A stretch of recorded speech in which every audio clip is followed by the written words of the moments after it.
Hello అండి. Welcome to BRK news. నేను మీ Ravi Bandari. So, ఈరోజు కొన్ని మోటివేషనల్ టాపిక్స్ పైన డిస్కస్ చేయడానికి మనతో కస్తూరి ఉషా గారు ఉన్నారు. Hello ma'am. హలో. ఎలా ఉన్నారు? బాగున్నా. చాలామంది అమ్మాయిలు చాలా సున్నితంగా ఉంటారు. ఎవరైనా ఎక్కడైనా ఒక మాట అంటే చాలా హర్టింగ్‌గా తీసుకుంటారు. సో, వాళ్ళ ఎమోషన్స్ కూడా కంట్రోల్‌లో ఉంచుకోలేరు. డైరెక్ట్ ఏడ్చేస్తారనమాట. ఇలాంటి అమ్మాయిలు స్ట్రాంగ్‌గా ఉండాలంటే ఏం చేయాలి? ఇప్పుడు మీరు చెప్పినట్టు నో డౌట్ అంటే అమ్మాయిలు బేసికలీ జనరల్గా సమాజంలో ఉండే ఒక ఒపీనియన్ ఏంటంటే అమ్మాయిలు సున్నితంగా ఉంటారు అని. హ్మ్. మేబీ ఫిజికల్లీ సున్నితంగా ఉంటారేమో అన్న ఒక ఫీలింగ్ ఉండొచ్చు. కానీ ఇప్పుడైతే జిమ్కి అమ్మాయిలు కూడా వెళ్తున్నారు. మీరు గమనించారు లేదు, ఈక్వల్గా వాళ్ళు కూడా వర్కౌట్ చేస్తున్నారు. చేస్తున్నారు. సో ఓకే, ఇది ఫిజికల్ ఫిట్నెస్ అందాము. మెంటల్ ఎమోషన్ అన్నది అమ్మాయిలు బయటపడతారు, అబ్బాయిలు బయటపడరు. ఓకే. సిలీ థింగ్ అది చెప్పాలంటే. ఇది పాపం అంటే అబ్బాయిలకి ఎమోషన్ ఉండదా? ఉంటుంది. అబ్బాయిలు కూడా ఎమోషన్ ఉంటుంది. వీళ్ళు కాకపోతే ఏంటంటే వీళ్ళు బయట పడిపోతారు. అండ్ ఇంకొకటి సింపతి కూడా తొందరగా అమ్మాయిలకి వచ్చేస్తుంది. ఏ అమ్మాయిలు సింపతి ఎక్కువ చూపించేస్తారు, అబ్బాయిలు కూడా చూపించేస్తారు. అబ్బాయిలు ఎక్కువ చూపిస్తారు కదా, ఎక్కువ చూపించేస్తారు. అంటే సింపతి మరి వాళ్ళ సింపతి కోసం చూపించుకుంటారేమో అనుకుంటారు. ఈవెన్ పేరెంట్స్ కూడా మేడం. ఇప్పుడు అమ్మాయి అబ్బాయి ఇద్దరు పిల్లలు ఉంటే అమ్మాయి ఏడుస్తుందంటే అమ్మాయికే సింపతి చూపిస్తారు. అరే నువ్వేంట్రా మగాడివి అన్నట్టుగా మాట్లాడుతూ ఉంటారు. ఇంకొకటి చిన్నప్పటి నుంచి కూడా, ఇప్పుడు ఈ మాట అంటే నాకు గుర్తొచ్చింది, చిన్నప్పటి నుంచి కూడా అబ్బాయిలు ఏడుస్తుంటే ఏంటి ఆడపిల్లలాగా ఏడుస్తున్నా అంటారు. Actually that is wrong. ఇప్పుడున్న హార్ట్ అటాక్స్లో హార్ట్ స్ట్రోక్స్ మగవాళ్ళకి ఎక్కువ వస్తుంది ఆడవాళ్ళకన్నా. ఎందుకంటే వాళ్ళ ఎమోషన్ బయట పెట్టుకోలేరు కాబట్టి. ఎస్, అది కూడా ఒక ప్రాబ్లమే. అవును, బాధిస్తే ఏడవనండి పాపం వాళ్ళని కూడా. వాళ్ళకి కళ్ళు లేదా, వాళ్ళకి మనసు లేదా, వాళ్ళ కళ్ళల్లోంచి నీళ్ళు రావు. Let them. అది కూడా every emotion should be there with everybody కదా. ఇప్పుడు అమ్మాయిల సున్నితత్వం అంటే అంటే ఇప్పుడు ఇన్సల్ట్ చేసినప్పుడు ఇద్దరు ఇన్సల్ట్గానే ఫీల్ అవుతారు, అమ్మాయి కానీ అబ్బాయి కానీ. అది అది ఏ ఏజ్ లెవెల్ అయినా కానీ కదా. కాకపోతే రెస్పాన్సిబిలిటీ ఫీల్ అయ్యే వాళ్ళు ఆ ఎమోషన్ ఇమీడియట్ కంట్రోల్ చేసుకుంటారు. నేను అబ్జర్వ్ చేసిన వాళ్ళలో. ఇప్పుడు సపోజ్ ఒక హస్బెండ్ అండ్ వైఫ్ మధ్యలో గొడవ అయిందనుకోండి, మీరు చెప్పినట్టు ఆ సూత్రం ప్రకారం ఆడవాళ్ళు సున్నితంగా ఎక్కువ ఎమోషన్ అయ్యారు. కానీ దీన్ని మనసులో పెట్టుకొని అదే ఎమోషన్లో ఉండిపోతే నెక్స్ట్ తన బాధ్యత అప్పుడు ఉన్న పిల్లలు అన్నం పెట్టాలో, వంట చేయాలో, స్కూల్కి పంపించాలో ఏదో ఉంటాయి కదా. ఈ ఎమోషన్లో బాధ్యత మర్చిపోకూడదు అంట నేను కదా. ఓకే, ఏదైనా ఒక మనిషికి ఇద్దరి మధ్యలో ఒక గొడవ, ఒక మాట అన్నవాళ్ళు ఒక అబ్బాయి కానీ అమ్మాయి కానీ భరించిన వాళ్ళు, ఈ ఇద్దరి మధ్యలో ఏ విషయంలో ఆ మాట వచ్చిందో అంతవరకే తప్ప అది కంటిన్యూషన్ ఇంకా పట్టింది వెళ్ళాడద్దు ఇద్దరు కూడా. ఇప్పుడు ఒక పర్టికులర్ పాయింట్లో వాళ్ళిద్దరికి ఏదో గొడవ అయింది, ఆఫీస్లో కానీ ఇంట్లో కానివ్వండి, ఎవరికో ఇద్దరు గొడవ అయింది. సో ఆ విషయంలోనే తప్ప దాన్ని అస్తమానం అదే సాగదీసుకుంటూ వెళ్తే లైఫ్ ఎక్కడ సెటిల్మెంట్ ఉండదు, ఎక్కడ ఎవరితోనూ కాంప్రమైజ్ అవ్వలేదు. ఆఫీస్లోనే ఎవరితో కొలీగ్స్తో కాంప్రమైజ్ అవ్వలేము, ఇంట్లో కూడా ఇంట్లో వాళ్ళతో కాంప్రమైజ్ ఎవరు అవ్వలేరు. హస్బెండ్ వైఫ్తో అవ్వలేడు, వైఫ్ హస్బెండ్తో అవ్వలేడు. అంటే ప్రతిదానికి నువ్వు ఆ రోజు అది చేసావు కదా, ప్రతిదానికి నువ్వు ఆ రోజు ఆ మాట అన్నావు కదా అంటే అది ఎప్పుడూ అయిపోయింది. ఓకే, అది ఎమోషన్. నేనేమంటాను, ప్రతి ఎమోషన్ కూడా ఒక లెసనే. ఓకే, ప్రతి ఎమోషన్ కూడా ఒక లెసన్. ఇప్పుడు ఒక బాధ వచ్చింది, అది ఎవరైనా ఒకళ్ళు అనడం వల్ల అయి ఉండొచ్చు, లేదా ఒక ఇన్సిడెంట్ వల్ల అయి ఉండొచ్చు, లేదా తగిలిన దెబ్బ, ఒక ఇరుక్కుపోయిన ఒక సంఘటన. Okay, let it be. కొంచెం సేపు ఆ బాధపడాలి, బట్ ఇమ్మీడియట్లీ నెక్స్ట్ స్టెప్ కూడా ఆలోచించాలి, ఎలా బయటికి వెళ్ళాలి. ఇప్పుడు మనం రోడ్లో నడుస్తున్నాము, ఒక పెద్ద, ఇప్పుడు వర్షాకాలం వస్తుంది పర్టికులర్గా, బురద గుంట ఉంటుంది. అప్పుడు అక్కడే నుంచుని బాధపడుతూ ఉంటే ఎలా క్రాస్ చేయాలో ఆలోచించాలి కదా. అంటే ఇప్పుడు మన ఎమోషన్ అదే కదా, ఎమోషన్ కూడా బురద గుంట లాంటిది. అది క్రాస్ అయిపోవాలి, అక్కడి నుంచి బయటపడాలి, బయటకు రావాలి. సో హౌ టు కమ్అవుట్ అన్నది ఆలోచించాలి. ఇప్పుడు ఆ బురద గుంటలో ఓకే దిగుదాం, బురద అవుతుంది, కడుక్కుందాం అనే దమ్ము ఉండాలి మనిషికి. ఓకే, ఇప్పుడు కష్టమే, ఈ పని చేస్తే కష్టమే, ఈ పని చేస్తే తిట్లు తినాలి, కానీ తప్పదు చేయాల్సి వచ్చింది అనుకోండి, చేసే తిట్లు తినేయి, తర్వాత నచ్చ చెప్పుకో. ఇప్పుడు ఎందుకు బట్టలు బురద ఏంటంటే పిల్లవాడు చెప్తాడు కదా, దారిలో బురద ఉంది అంటే వాడు ఆ ఎమోషన్, ఆ బురద గురించి ఆలోచించట్లా, ఇంటికి వచ్చేద్దామని పిల్లలు ఆలోచిస్తున్నారు, తడబడ పరిగెత్తుకుంటూ వచ్చేస్తారు మట్టి రోడ్ల మీద.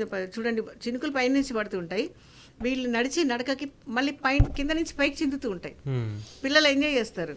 అస్సలు ఫీల్ అవ్వరు ఇంటికి వెళ్ళాక అమ్మ తిడుతుందని, బురద అయిపోయింది, మట్టి అయిపోయింది, లేదా వేసుకున్న మంచి డ్రెస్ పాడైపోయిందని అస్సలు ఫీలింగ్ ఉండదు వాళ్ళకి. They are enjoying. Yes ma'am. ఇంటికి వచ్చాక అమ్మ అడుగుతుంది గ్యారంటీగా, అమ్మ నాన్న ఎవరో ఒకళ్ళు అడుగుతారు ఎందుకు ఇంత పాడు చేసుకున్న బట్టలని. అస్సలు ఫీల్ అవ్వరు, వాళ్ళు ఉన్న విషయం చెప్పేస్తారు కదా. Yes ma'am. అది ఏంటంటే వాళ్ళు దాన్ని అది రిసీవ్ ఎమోషన్ని వాళ్ళు అంత బ్యాడ్గా రిసీవ్ చేసుకోవట్లేదు. ఆ చైల్డిష్నెస్సే ఎస్ ఇప్పుడు పొరపాటు జరిగింది, సో మనిషి అన్నాక పొరపాటు జరుగుతుంది ఎక్కడో అక్కడ, అది వీళ్ళ వల్ల జరగచ్చు, ఇంకొకళ్ళ వల్ల వీళ్ళకి ఇబ్బంది రావచ్చు. ఓకే ఇక్కడ ఇది ప్రాబ్లం అయింది, so let it be a lesson for them. ఆ ఎమోషన్ ఒక లెసన్గా తీసుకుని నెక్స్ట్ ఫర్దర్ ఎట్లా ముందుకు వెళ్ళిపోవచ్చు అన్నదాని గురించి ఆలోచించాలి. కానీ అస్సలు ఏ సమస్య రాకుండా ఎవరికి ఉండదు గ్యారంటీ. అది మాత్రం అది అసలు ఉండకూడదు కూడా లైఫ్. అలాగా అసలు కిక్కే ఉండదంట నేను లైఫ్లో. ఓకే, ఏదో సమస్య ఉండాలి అప్పుడే కదా. లేకపోతే సడన్గా ఏదైనా ఒక చిన్న, ఇప్పుడు అసలు ఏ సమస్య లేకుండా ముందుకు వెళ్ళిపోతున్నాం అనుకోండి, ఒక్కసారి ఫెయిల్ అయితేనే కదా తెలిసేది ఈ పాస్ కిక్ ఎలా ఉంటుందో. ఓహో ఇది చేస్తే ఫెయిల్ అయిపోతాము, ఎందుకు ఫెయిల్ అవుతాం, వీడు ఫెయిల్ అయ్యాడో లేదా వాళ్ళు ఫెయిల్ అయ్యారో అని నవ్వుకోవటం కాదు, వాళ్ళు ఎందుకు ఫెయిల్ అయ్యారని తెలియాలి. అంటే జీవితంలో ఫెయిల్ అవ్వద్దు, మార్కులు కొన్ని విషయాల్లో మనం చేసే పనులలో మనం ఫెయిల్ అవ్వచ్చు, కానీ ఎందుకు ఫెయిల్ అయ్యామని ఆలోచించాలి. ఓకే నెక్స్ట్ టైం ఇది చేయకూడదు, and next you will be a motivator for somebody. అప్పుడు మనము తేడా చేసామో లేకపోతే మనకు ఒక ఇబ్బంది వచ్చిందో మనం దాన్ని ఎలా క్రాస్ అవ్వగలిగాము అని మన సిచ్యువేషన్ని ఇంకొకళ్ళకి ఒక మోటివేషన్గా చెప్పగలుగుతాం. ఎగ్జాంపుల్గా చెప్పొస్తే కంగారు పడకు, ఈ సమస్య నేను కూడా ఎదుర్కొన్నాను, కానీ దీన్ని ఇలా నువ్వు క్రాస్ అవ్వచ్చు అని నీ ఒపీనియన్ నువ్వు చెప్పినప్పుడు వాళ్ళ అవకాశాన్ని బట్టి వాళ్ళు క్రాస్ అయ్యి ముందుకు వెళ్ళిపోగలరు కదా. అంటే నాకు తెలిసినంత వరకే నేను చూసిన అమ్మాయిల్లో కొందరు వాళ్ళకి ఒక ప్రాబ్లం ఫేస్ అవ్వగానే ఇంకో ప్రాబ్లం వైఫ్ అంటే ఇంకొంచెం లైఫ్లో ఇంకొంచెం ముందుకెళ్ళడానికి భయపడుతున్నారు, ఒక దగ్గర స్ట్రక్ అయిపోయి అక్కడే అయిపోతున్నారు. సో మెంటల్గా వాళ్ళు చాలా వీక్ ఉన్నారు. సో వాళ్ళ మైండ్ సెట్ని ఎలా చేంజ్ చేసుకోవాలి? అదే మెంటల్గా వీక్ అంటే వాళ్ళు ఎప్పుడు ఎలాంటి సమస్యను ఎదుర్కోకుండా ఒక సమస్యను ఎదుర్కొన్నప్పుడు వాళ్ళు ముందుకు వెళ్తాం. యాక్చువల్గా మీకు అబ్రహాం లింకన్ తన కొడుకుని స్కూల్లో జాయిన్ చేసేటప్పుడు, అంటే ఆయన ఒకటి చెప్పాడు కాబట్టి అది బయటకు వచ్చింది ఆ మ్యాటరు. టీచర్స్కి ఒకటి ఇన్ఫర్మేషన్ ఇస్తాడనమాట. అంటే టీచర్లకి ఏమని చెప్తాడు, మామూలుగా పిల్లలు మా అబ్బాయిని బాగా చూసుకోండి, మా పిల్లల్ని బాగా చూసుకోండి, అదే చదువుతున్నాడో లేదో చూసుకోండి, లేదా జనరల్గా పేరెంట్ మీటింగ్ వెళ్ళినప్పుడు ఏం చెప్తారు, మా పిల్లలు ఏదైనా సబ్జెక్టులు వీక్గా ఉన్నారా, ఇవే అడుగుతారు, ఇంకేం అడగరు. చాలా రేర్గా అడుగుతారు మా పిల్లల బిహేవియర్ బాగానే ఉందా అని అడిగే పేరెంట్స్ 1% ఉంటారు. ఇది కూడా నేను ఇలాంటి పేరెంట్స్ కూడా చూశాను. ఐ వాజ్ షాక్డ్ అనమాట. సో ఆయన టీచర్స్కి ఏం చెప్తారు తెలుసా, ఎప్పుడు ప్రపంచంలో మంచి వాళ్ళే కాదు చెడ్డవాళ్ళు కూడా ఉంటారని మా అబ్బాయికి చెప్పండి. జీవితంలో అన్నీ సక్సెస్లే కాదు ఫెయిలియర్స్ కూడా ఉంటాయని మా అబ్బాయికి చెప్పండి. ఓకే, సమస్యలు వస్తే ఎలా ఎదుర్కోవాలో చెప్పండి. సమస్య రాకుండా వెళ్ళని చెప్పద్దు. రోడ్ ఎప్పుడు హైవే ఉండదు, రోడ్ ఎప్పుడు ఓఆర్ఆర్ కాదు. ఆ రోడ్లోనే స్పీడ్గా 200 స్పీడ్ వాడు అలౌడ్. మనకి ఆర్టీఓ పర్మిషన్ ఇచ్చింది కానీ వెళ్ళిపోతూ ఉండాలి. కానీ కొన్ని ప్లేసెస్లో స్లో అవ్వాల్సి వస్తుందన్న జ్ఞానం కూడా ముందు ఉండాలి కదా. అంటే that is nothing but awareness. ఇది క్రియేట్ అవ్వాలి కదా. ఇది క్రియేట్ అవ్వాలంటే వాడు పెరిగిన వాతావరణం, పిల్లలు పెరిగిన వాతావరణంలో, ఇప్పుడు పిల్లల్ని స్కూల్కి పంపిస్తున్నాము, స్కూల్ నుంచి కాలేజీకి వెళ్తున్నారు. ఇప్పుడు ఈ రోజు ప్రజెంట్ పేరెంట్స్కి ఉన్న ట్రెండ్ చెప్తున్నాను నేను. ముఖ్యంగా ఇప్పుడు మన అమ్మాయిల సమస్య వచ్చింది కాబట్టి అమ్మాయిల గురించి చెప్తున్నాను. అమ్మాయిలు కాలేజీకి వెళ్ళాలంటే ముందు పేరెంట్స్ చెప్పాల్సిన జాగ్రత్తలు చాలా ఉన్నాయి, మోరల్స్. అవి వదిలేసి ఈరోజు మోర్ దెన్ 80% పేరెంట్స్ కానీ ఆడపిల్లలు కానీ బ్యూటీ పార్లర్కి వెళ్ళి ఎలా డెకరేట్ అవ్వాలి, ఎంత బ్యూటిఫుల్ హ్యాండ్ బ్యాగ్ తీసుకోవాలి, ఎంత పాయింటెడ్ షూ వేసుకుని వెళ్తే మనం కలర్ఫుల్గా ఉంటాము అన్నది మాత్రమే ఆలోచిస్తాం. కాలేజీకి వెళ్తున్నా ఒక టీనేజ్లోనే ఉండి వాళ్ళు కాలేజీకి వెళ్తున్నారు, ఇంటర్మీడియట్ నుంచి, లేదా టీనేజ్ని జస్ట్ క్రాస్ అయ్యి కాలేజీలోకి వెళ్తున్నారు అనుకుందాం, డిగ్రీ అది ఏదో ఇంజనీరింగో మెడిసిన్ పాడో పరదేశీ ఏదో ఒకటి దానికి వెళ్తున్నారు. వెళ్ళేటప్పుడు అక్కడ ఎలాంటి సమస్యలు ఉంటాయి. కాలేజీ అంటే కలర్ఫుల్గా సినిమాలో చూపించినట్టుగా గ్యారంటీగా ఉండదు కదా. కౌంటెడ్గా ఆ డేస్లో వాళ్ళు సెమిస్టర్స్ కంప్లీట్ చేయాలి, ప్రాజెక్ట్స్ కంప్లీట్ చేయాలి, కష్టపడి చదవాలి, రాయాలి. ఏ సినిమాలో అదే కొత్త బంగారు లోకమా అంటే లైఫ్ ఈజ్ బ్యూటిఫుల్ నెవర్, అది ఓన్లీ డైరెక్టర్ చేయగలడు. ఏ కాలేజీలోనే గ్యారంటీగా ఉండదు. అలాంటి సినిమాలు చూసి బీటెక్లో జరిగిన వాళ్ళు చాలా ఎగ్జాక్ట్లీ. పైగా మీకు ఒక డైలాగ్ కూడా ఉంటుంది, అదే ఆ గ్రూప్లో అమ్మాయిలు బాగుంటారు, ఈ గ్రూప్లో అమ్మాయిలు బాగుంటారు, ఆ గ్రూప్లో అబ్బాయిలు బాగుంటారు. కాలేజీ నువ్వేం చదువుకోవాలో వీళ్ళు వాళ్ళు బాగుంటారని వెళ్ళొద్దంట. నేను అమ్మాయిలకైనా అబ్బాయిలకైనా ఎవరికైనా అవును మేడం. కదా. సో ఇవి ముందు నేను చూసాను చాలామంది, అంటే కాలేజ్ కంటే ఇలాగే వెళ్ళాలా, వీటి కోసమే వెళ్ళాలా? ఇవి చేసుకునే కాలేజ్కి వెళ్ళాలి. కాలేజ్ దేనికి వెళ్తున్నావు? ఫ్యాషన్ పీరియడ్కి వెళ్ళట్లేదు కదా, క్యాట్ వాక్ వెళ్ళట్లేదు కదా, కాలేజీలో చదువుకోవడానికి వెళ్తున్నారు మీరు. అక్కడ ఏం చేయాలి, ఎన్ని బుక్స్ తీసుకెళ్ళాలి, క్లాస్లో ఎంత కాన్సన్ట్రేట్ చేయాలి. స్కూల్ లాగా వాళ్ళు రిపీట్ చేయరు ఏది. స్కూల్ లాగా డౌట్ ఉంటే అడగండి అని అడగరు, ఎందుకురా చదవలేదని కూడా అడగరు. టైం అయిపోయింది, సెమిస్టర్ దగ్గరకు వచ్చేసింది, ఇంటర్నల్స్ ఎక్స్టర్నల్స్ అయిపోతాయి. సఫరర్ ఎవరు? లెక్చరర్ పని అయిపోయింది, స్టూడెంట్ పని ఎక్కడి వరకు అవుతుంది? ఇప్పుడు మీరు చూడండి, కాలేజ్ స్టూడెంట్స్ని చూడగానే చాలామంది అది వరకు ఎంత పర్సంటేజ్ వచ్చిన అడిగేవాళ్ళు, ఇప్పుడు ఎన్ని బ్యాక్లాగ్స్ ఉన్నాయని అడుగుతున్నారు. నేను కూడా అదొక స్టేటస్ అయిపోయింది కదా. అంటే బేసిక్గా కాలేజ్ డేస్ తర్వాత తెలుస్తుంది ఎన్ని బ్యాక్లాగ్స్ ఉంటాయి ఏంటి అంటే మనం చేసిన మిస్టేక్స్ ఏంటంటే బ్యాక్లాగ్స్ చెప్తారు కాలేజ్లో. మీకు అది ఫైనల్ సెమిస్టర్ వరకు పిల్లలు అర్థం చేసుకోలేకపోతున్నారు. Yes ma'am, yes true. అది ఇప్పుడు కాదులే నెక్స్ట్ సెమిస్టర్లో రాసుకోవచ్చులే అనుకుంటున్నారు. కానీ మళ్ళీ సెమిస్టర్ తిరిగి వచ్చినప్పుడు ఈ టైం కుదరదని అర్థం కావట్లేదు వాళ్ళకి. ఒక సెమిస్టర్లో ఉన్న ఎగ్జామ్స్ ఆ టైంలో రాసుకోకుండా నెక్స్ట్ సెమిస్టర్లో ఎలా చేద్దాం అనుకుంటున్నారు? దానికి పని ఉంటుంది కదా.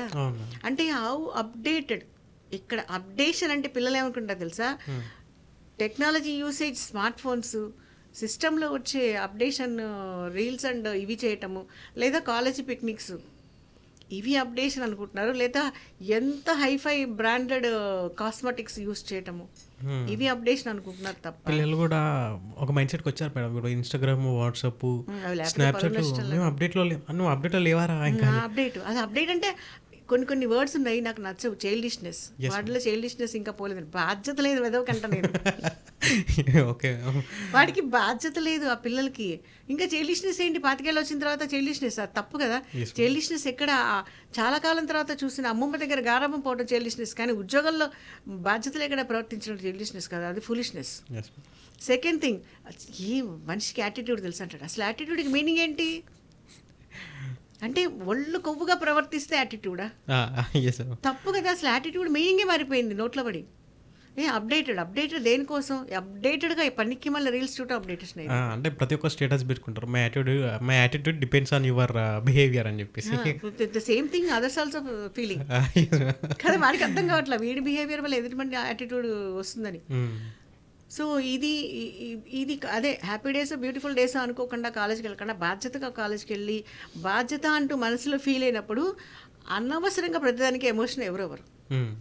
ఇంట్లో ఇప్పుడు తప్పు చేసినప్పుడు తప్పు, ఇది తప్పే, నువ్వు చేసిన తప్పే, అలా చేయకూడదు అని చిన్నప్పటి నుంచి ఖండిస్తే వాళ్ళకి తప్పు చేసినప్పుడు చెయ్యాలనిపించవచ్చు చెప్పలసత్వం, కానీ తర్వాత తెట్లు కూడా తినాలి అనడానికి రెడీగా ఉంటారు వాళ్ళు. అప్పుడు వాళ్ళకి పెద్దగా అనవసరంగా ఎందుకు చేసావు అనగానే ఏడుపు రాదు. ఇదే లేకుండా నేను మా అమ్మ ఇప్పుడు నన్ను చిన్నప్పుడు చాలామంది ఇప్పుడు ఈవెన్ ఒక కొత్తగా పెళ్ళైన అమ్మాయి కూడా చెప్పచ్చు, మా అమ్మ నాన్న ఎప్పుడు నన్ను చిన్నప్పుడు తిట్టలేదు, మా అమ్మాయిని చాలా గారాబంగా పెంచామని అత్తగారింటికి పంపించవచ్చు. అక్కడ ఎలా సాగుతుంది అలాగా? అది ఒక ప్రాబ్లమే కదా. సో ఇవన్నీ వాళ్ళు ఫేస్ చేయకుండా వెళ్ళిపోతే ఆయన అదే చెప్తాడు అబ్రహాం లింకన్ వాళ్ళ అబ్బాయిని గురించి, చెడ్డవాళ్ళు ఉంటారు, చెడ్డ దారులు ఉంటాయి, చెడ్డ మనస్తత్వాలు ఉంటాయి, ఇవన్నీ ఎలా ఫేస్ చేయాలో చెప్పండి మా అబ్బాయికి అంటాడు. సో అది ఇది దట్ ఈస్ 100% ట్రూ. ఇవన్నీ తల్లిదండ్రులు ఆలోచిస్తే అతిగా ఎమోషనల్కి పోయి జీవితాలను నాశనం చేసుకునే అమ్మాయిలు ఉండరు, అబ్బాయిలు ఉండరు.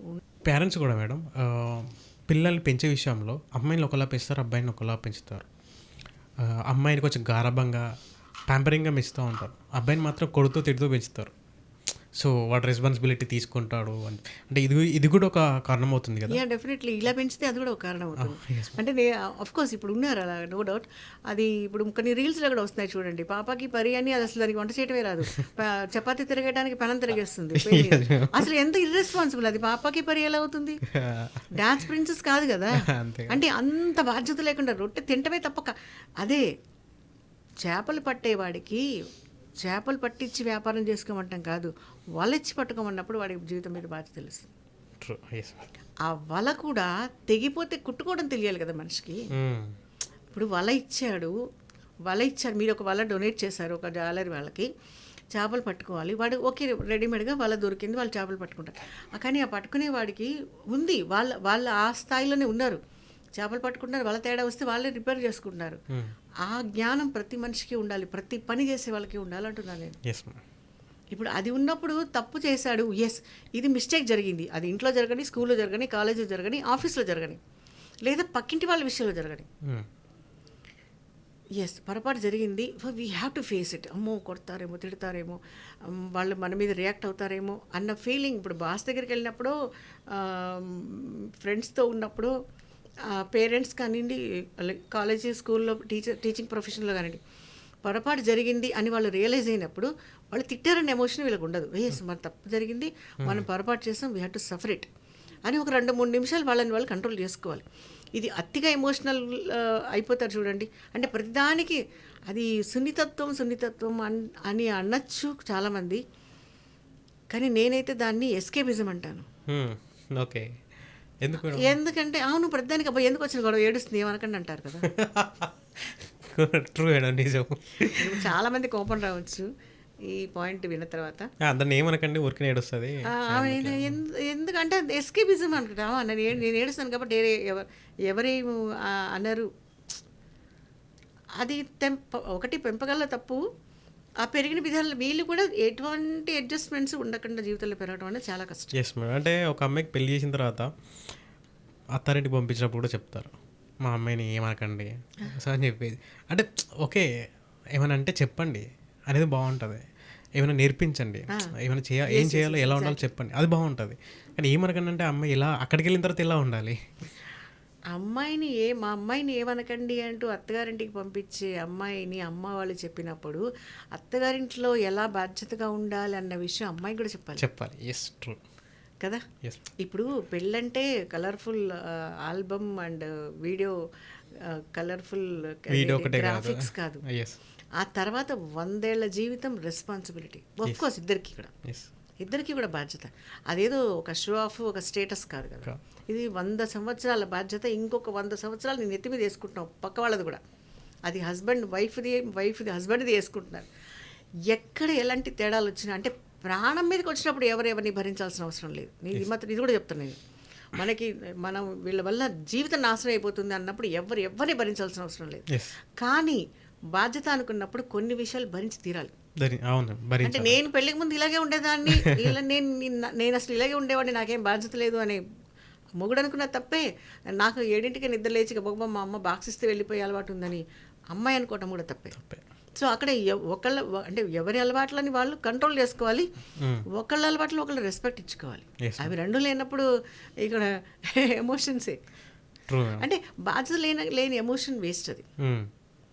అంతే కదా. ఇప్పుడు అనవసరంగా తిట్టారు అని ఏడటం అంటే ఎందుకు తిట్టారని ఆలోచించుకోవాలి కదా.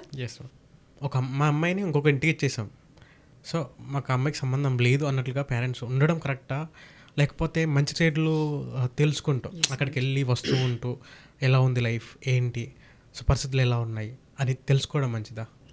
ఇది చాలా గడ్డు సమస్య ఈరోజు. మ్యామ్. అనవసరం ఇన్వాల్వ్మెంట్ ఉండకూడదు. కానీ మ్యాన్ సినిమాకి తీసుకెళ్లేదా, లేకపోతే మెత్తగారు పట్టు చీర కొనిపెట్టలేదా, లేకపోతే మెత్తగారు ఏమన్నా, ఇవన్నీ అనవసరమైన క్వశ్చన్స్. కానీ అమ్మాయి బాగా మంచి చెడులు అంటే సేఫ్గా ఉందా లేదా అన్నది మాత్రం రెస్పాన్సిబిలిటీ పేరెంట్స్ అబ్జర్వ్ చేయాలి. ఎందుకంటే అటు సైడ్ అబ్బాయి వాళ్ళ పేరెంట్స్కి ఎంత రెస్పాన్సిబిలిటీ ఉందో ఇటు అమ్మాయి వాళ్ళ పేరెంట్స్ కూడా అంతే రెస్పాన్సిబిలిటీ. అవునవును, ఇద్దరు కూడా. ఇప్పుడు అమ్మాయి వల్ల అబ్బాయికి సేఫ్టీ ఉందా లేదా, అబ్బాయి వల్ల అమ్మాయికి సేఫ్టీ ఉందా లేదా అన్నది ఇద్దరు పేరెంట్స్ కూడా ఆలోచించాలి. ఎక్కడ సమస్య వచ్చినా ప్లీజ్ బ్రింగ్ యువర్ కిడ్, అంటే అమ్మాయి కానీ అబ్బాయి కానీ లైవ్గా తీసుకెళ్ళండి, కానీ డెడ్ బాడీని తీసుకెళ్ళకండి. ట్రూ. అది నేను స్ట్రాంగ్గా చెప్తాను. అంటే కూరుకుపోయిన సమస్యలు వాళ్ళు వదిలేయద్దు, అబ్బాయి కానివ్వండి అమ్మాయి కానివ్వండి. Bring them alive. డెడ్ బాడీని తీసుకొచ్చి గొడవలు అంటే ఫీల్ అవ్వద్దు, అవసరం లేదు.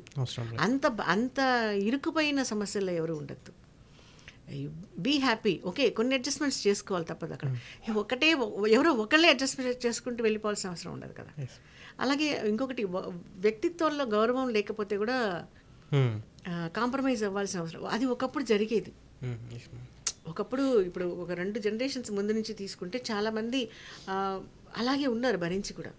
కానీ ఇప్పుడు ఓకే, నో డౌట్ ఈక్వల్గా సంపాదిస్తున్నారు, ఈక్వల్గా ఉన్నారు. వాళ్ళ వ్యక్తిత్వం డ్యామేజ్ అవుతున్న విషయంలో వాళ్ళు ఒప్పుకోవట్లేదు. అవును. కానీ అక్కడ ఇద్దరు కూర్చుని మాట్లాడుకోవాలి. ఇద్దరికి ఒకళ్ళ వ్యక్తిత్వం మీద ఒకరికి గౌరవం ఉండాలి. అలాంటప్పుడు ఎలాంటి ప్రాబ్లం రావు. కానీ పేరెంట్స్ మాత్రం ఈ విషయంలో మంచి చెడ్డలు చూసి అక్కడ డ్యామేజ్ ఉంది, ఒక లైఫ్ థ్రెట్ ఉందనో, లేదంటే మానసికంగా చాలా ప్రెషర్ ఉంది అన్నప్పుడు మాత్రం ఇన్వాల్వ్ అవటంలో తప్పులేదు. Yes, ma'am. ఎవరి పేరెంట్ అయినా, అమ్మాయి కానీ అబ్బాయి కానీ. Yes ma'am. చాలా గ్రేట్, చాలా బాగా చెప్పారు మేడం. ఎందుకంటే పేరెంట్స్ పిల్లలకు ఒక లైఫ్ని ఇస్తారు, పెళ్ళైన తర్వాత ఇంకో లైఫ్ని ఇస్తారు. ఎస్ ఎస్, ఇక్కడ 25 అక్కడ 100 ఏళ్ళు. 100 ఏళ్ళ. Yes ma'am. సో చాలా బాగా చెప్పారు madam. Thank you so much. So చూసారు కదండి, ఒక అమ్మాయి సున్నితంగా ఉండడం కంటే ప్రాబ్లమ్స్ వస్తుంటాయి పోతుంటాయి, కానీ మనం ముందుకు వెళ్ళాలని చాలా అర్థమయ్యేలా చెప్పారు కదా. So thank you ma'am. So ఇలాంటి వీడియోస్ కోసం చూస్తూనే ఉండండి BRK న్యూస్.